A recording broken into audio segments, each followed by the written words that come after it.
तो क्या करें अगर कॉन्स्टिपेशन हो रही है? चूँकि कब्ज़ जो है वो आपकी जीवन शैली और आहार खाने से रिलेटेड है, उसको चेंज करने की ज़रूरत है। पहला, खाने में फाइबर वाली चीज़ें मतलब हरे पत्तेदार सब्जियाँ, सलाद, साबुत अनाज खाने की ज़रूरत है।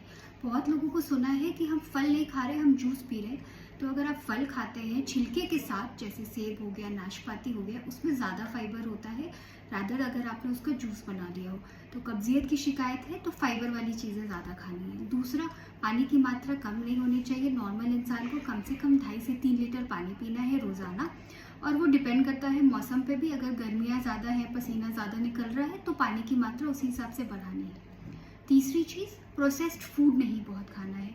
मतलब जो मैदे से ज़्यादा बनती हो, जैसे मैगी हो गया, पिज़्ज़ा, बर्गर, मोमोज एक्सेट्रा, ये सब ज़्यादा नहीं खाना है। और चौथी चीज़, अपना लाइफस्टाइल मॉडिफाई करना है। मतलब अपनी जीवन शैली में कुछ परिवर्तन करना है। आपका शरीर है, अगर आप अपने शरीर के लिए आधे घंटे का टाइम नहीं निकल पा रहे हैं पूरे दिन में, तो आपको ये सब दिक्कतें आएंगी। बस कब्जियत नहीं, धीरे धीरे शुगर, बीपी, थायराइड, ये सब की शिकायतें भी बढ़ती चली जाएंगी।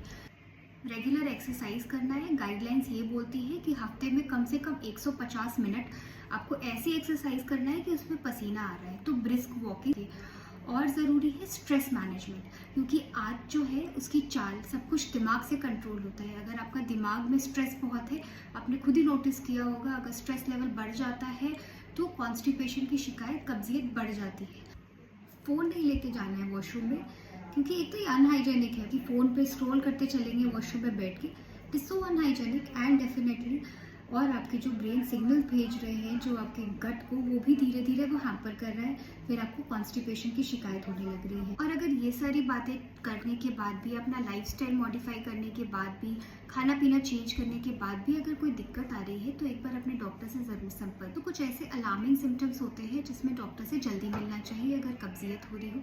जैसे अगर ब्लड पास हो रहा है लैट्रिन करने के टाइम पे, या फिर अगर आपको भूख कम लगने लगी हो, आपका वेट लॉस हो रहा हो अनइंटेंशनली, अगर फैमिली में किसी को हिस्ट्री है कि कोलोन कैंसर था, बड़ी आंत का कोई कैंसर था, तो वो डॉक्टर से जल्दी संपर्क करें ताकि वो ज़रूरी जांचें कर सके और ऐसी जो चीज़ है उसको जल्दी पकड़ सके। Thank you for watching my channel. Please like and subscribe. If you have any queries, please comment in the comment box.